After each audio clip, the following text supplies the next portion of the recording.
Today's reading, we have the Lovers, the Five of Swords, and the Knight of Cups. There is a resounding narrative around competing. Okay, so competition. And starting off with the Lovers, okay, we have this powerful Gemini energy. And Gemini can be known as the twin of the zodiacs, but I also like to talk about how they can resonate with the formation of language in the zodiac. So we start with Aries, it's the infant, the birth, the child is here. Then we get to Taurus, who's the baby. They have wants and needs, and they make it very clear because those wants and needs are natural. Okay, they're natural for us to be able to survive, to be able to live, right? There's that earth energy. And then we have Gemini, who can be seen like once we get to that toddler stage where we're interacting with the world, we're directly communicating more with the world. We're engaging more. We're learning how to think within this world. We're learning how to speak or communicate, maybe through sign, in this world. We are learning how to mirror what is in this world. So for enough of us, this competition is starting off with our roots. It can be talking about how we have been mirroring others in our reality, what we've been told to do, what we've been told to reflect on our lives, how we've been told to appear, how we've been told to match certain pathways, match certain communications, match certain people and expectations. So this can be talking about the different ways that we have been told to believe, conditioned to believe, or even found ways to believe to harmonize with the world, how to engage with the world. But then we have this Five of Swords, more air, that follows. And here we have that 5, that very visceral human sensory number. And this is where the competition comes in. This is where the tension lies. This is where the conflict seems to keep arising for some of us. You see here the feathers, how the feathers are black and white, and the black and white feathers of the cranes in the mating dance here. In a mating dance, there's an intention to create an offspring, right? Well, if we are in competition with others, it could be because there's a certain result that is expected, but it's not coming through. We keep trying to mirror, we keep trying to follow someone's pathway, we keep trying to take this advice, we keep trying to do the same thing over and over again. Yet, here we are, at an impasse, experiencing perceived defeat. You see how there's no birds here though, and there's no one wielding the swords. This is the aftermath. This to me is what the result is of trying to mirror other people, trying to mirror as in constantly comparing ourselves. So this can be happening in family units. And what could be going on here is that this might be, like I said, Gemini can be about thought process. So thought process is connected to belief systems. So this could be, I have tried to believe the same way, or I've carried the same belief for a long time that has allowed us to have this connection, this form of communication. But just because you're in this mirroring dance and there's this harmony here, it doesn't mean that we were experiencing satisfaction. This dance can be talking about learning how to engage with the world so that you are seen at all. Learning how to engage with the world so that you are not forgotten. It's another way of saying that. But learning how to engage with the world so that you continue to have access. Continue to have access to communities, to opportunities, to different forms of knowledge and pathways that are open to you. But for this Five of Swords to show up here, it's saying that this dance can't go on, and you know it. This competing is not working. Whether you're doing this in a family unit, social unit, at work, there is something about this is not working anymore. And I'm not surprised to see that from here we go from 2 to 1, because this can be talking about understanding the silver lining of separating, understanding the silver lining of rejection, of removal, okay, of removal. Now, I want to say something here with all this air energy that we have showing up with these first two cards. You know, the Lovers and Gemini being of the mental landscape. Meanwhile, the Lovers is talking about also divinity, harmony, coming together to merge and create another force. If we're working up here, what's the other force that we would have to be working with in a space of duality?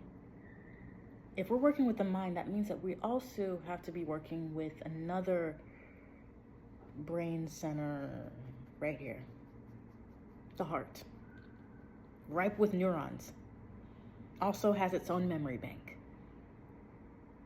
You see, the Lovers can talk about taking that masculine, a lot of that mental activity within the context of this reading, just a lot of that masculine, and settling it down so that we actually have some coherence between the mind and the heart. See, the Lovers is talking about the harmony between, at the very least, between these two. So the masculine is that doing, and that feminine is the receiving, right? The masculine is that protection, and the feminine is like, it's the expectation. You see, the going back and forth, while that can be happening in our external relationships, we could also be doing this with ourselves. What do I mean by that? Well, a lot of you have heard, you know, in order for you to see yourself smile in the mirror, you have to do it first, correct? Then again, we have to talk about duality and then non-duality.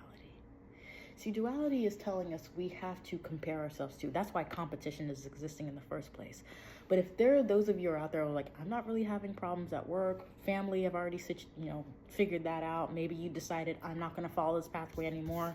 I'm going to separate from them and I'm going to go my own way and follow my own excitement. What we could also be doing here is recognizing that while I've even talked about it here, like there's a version of you that is experiencing what you want. There's a higher, there's this version of you in the future. There's this version of you in the past. There's this version of, there's also you right here. And that's what this Five of Swords is bringing up. The time to practice duality will be there. The doing and the receiving, those are both part of it. I must do, I must receive. That'll happen. But sometimes we can forget the part where we're being asked to simply be here. So the Lovers here can be showing us that we have been comparing where we are at right now to where we want to be, or where we are at right now to where we have been. And that's what's creating the conflict for some of us. And of course, that can be externalized into our relationships, where we might be in disputes with family, disputes with family. We may also be in disputes with our career path. We may be in dispute with everything. Maybe just where we're at right now, we're in a dispute with the present moment. That's what this Five of Swords is showing us. That visceral, human, sensory experience. We've assigned a lot of labels onto what's going on right now. Just like maybe with our family or our friends, or what's going on at work with titles and what we're experiencing at work. All of the things that say we should compare ourselves to another, compare ourselves to a different position, pathway, all those things, those are labels. And you see how those labels have led to defeat so far? What are you saying about yourself and the way your life is, the way you appear, the way you were born, where you live? What are you saying about this? One way to figure out what you're saying can be what people in your reality are reflecting back to you. That's another way to figure out what it is that you're saying. And what you're saying is connected to what you're thinking and then what you believe, right? So then what is saying that you have to think and believe you must compare yourself at all times?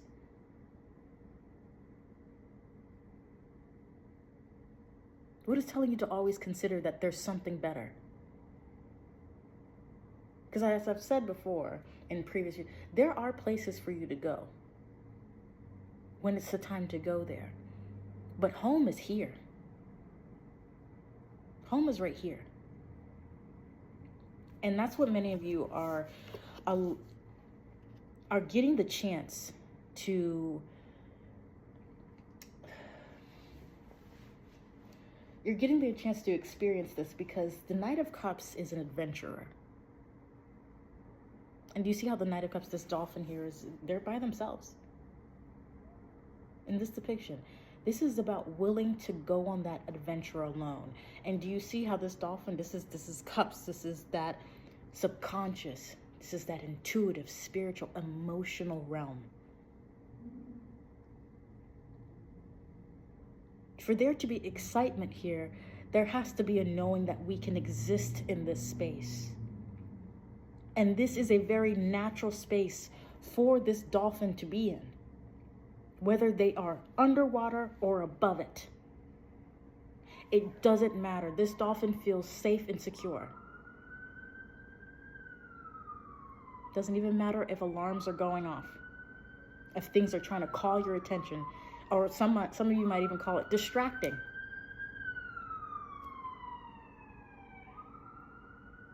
It doesn't matter. And here's what I mean by it doesn't matter. When it comes to the labels and practicing non-duality, the way that we can do that is by allowing ourselves to no longer see things as good or bad. No longer trying to run to somewhere else. Being right here in the present moment.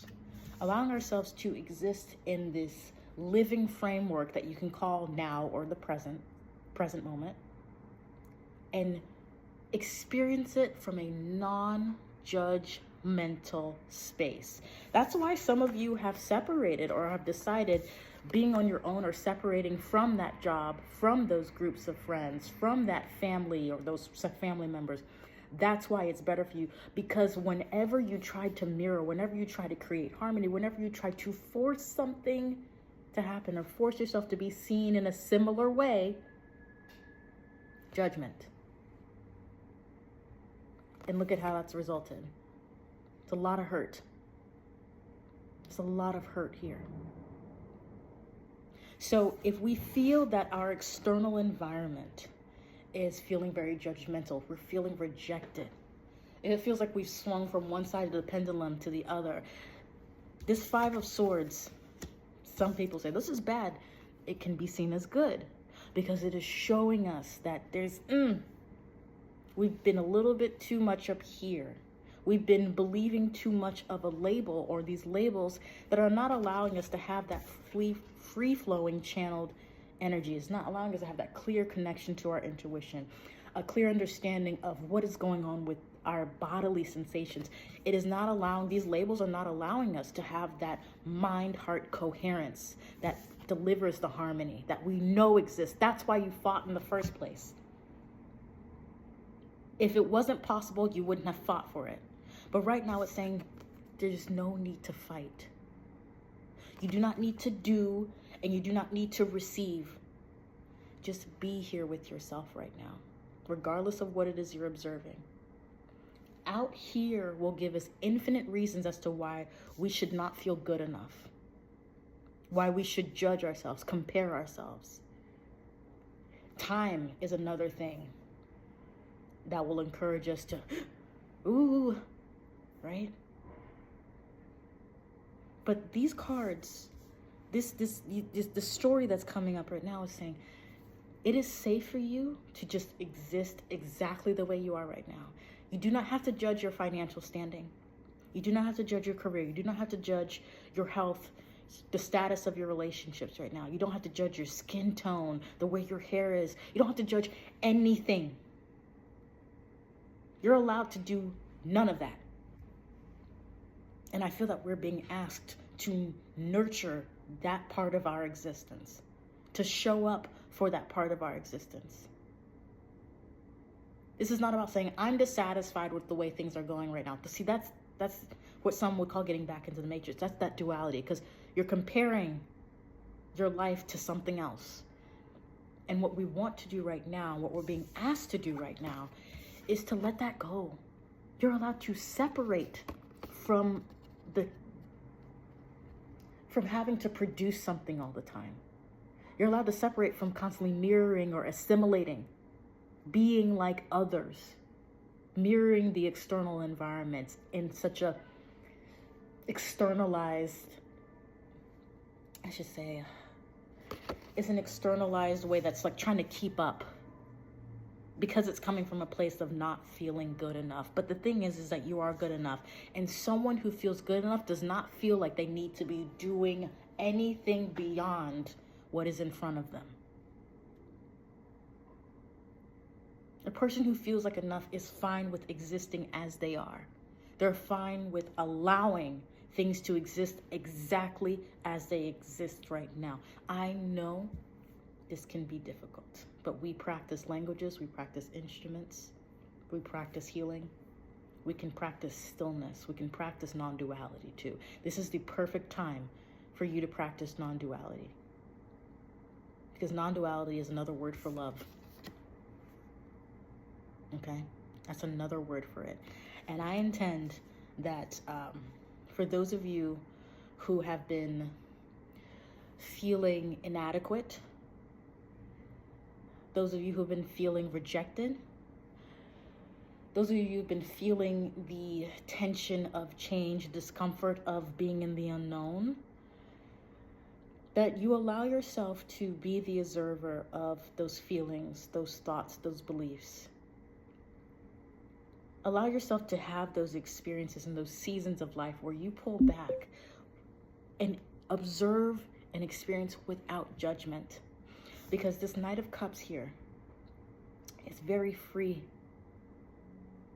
They're happy to follow their passion. See, the Knights for me have that base element of fire. And what this fire is propelling forward is this water, is the emotion, is the spirituality, it's that deeper experience, that connectivity we have with ourselves.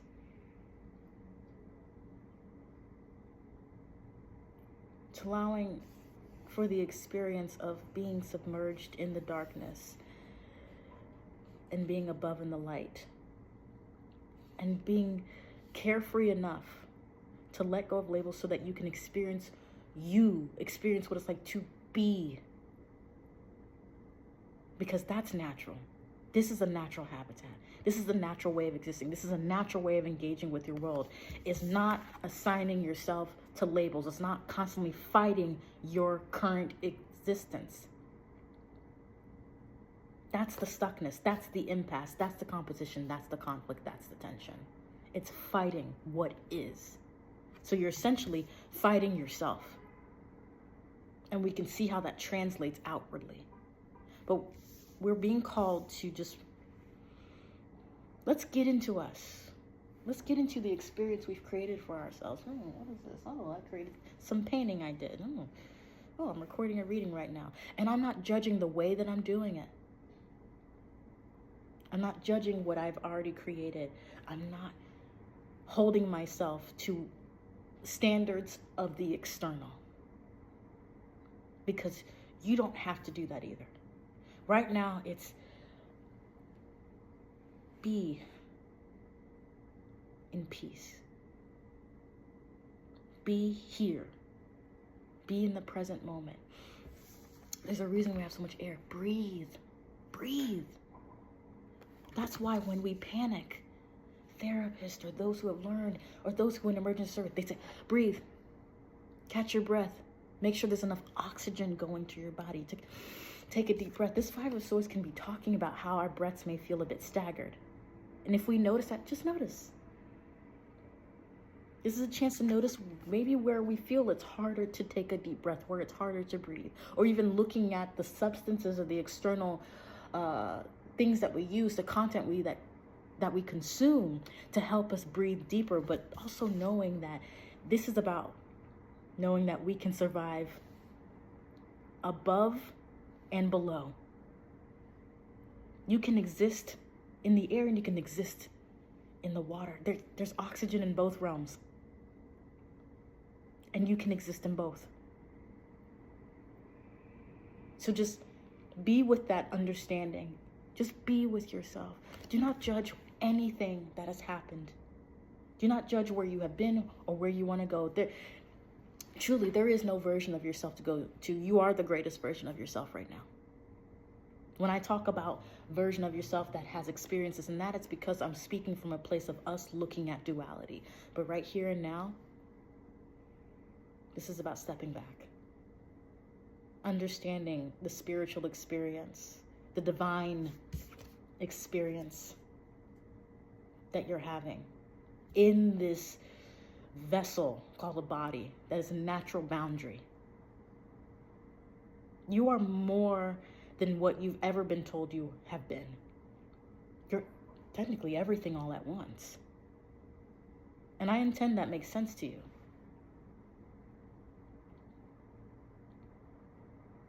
You're doing fine. You're doing fine. And I have to use that language because communication inherently implies separation. Because if I just am, I wouldn't need to communicate anything. I would just be it, right?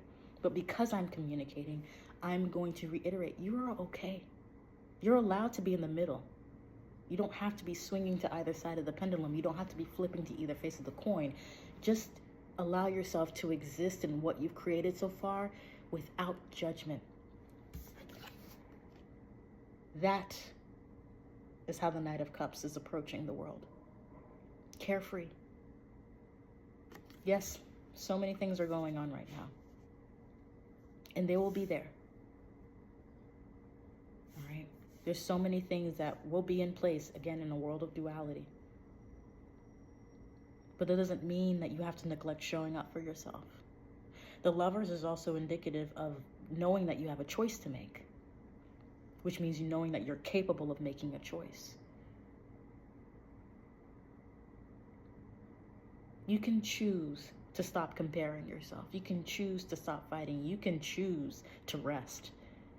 And you can choose to be inspired. You can choose to go within. You can choose stillness and peace. You can choose the present moment. Okay? Upgrade how we show up for ourselves. That's what we're doing. Upgrading how we're showing up for ourselves. And I haven't done an affirmation in a while, but today's affirmation is, I am here. I'm here, and I'm not judging my experience. I am here, and I'm not judging how I got here. Any one of those. For some of you, you might outright say, I am. Just leave it at that. Removing all labels. And that's fine too. But allow yourself to have a judgment-free experience of you today and see what happens. Okay? So with that being said, I intend that this reading was helpful. I intend that you felt seen and heard. And I also intend that this made sense to you. I always look forward to hearing and reading your comments. And everything's okay. Everything's okay. You're doing fine. Things will be just fine. And having a judgment-free experience, it does take practice. But listen, if you know how to fight, I mean, there's a part of you that knows how to win. Okay? And so you can master non-duality. You can master loving yourself to this extent. You can master being in the present moment. All right? So if you don't know, my name is Mayan, and if you'd like a personal reading from me, the information's in the description. I'm grateful to be able to be a messenger for each and every one of you, and I always look forward to your feedback. So as always, please do your best to keep the faith, and I will see you next time.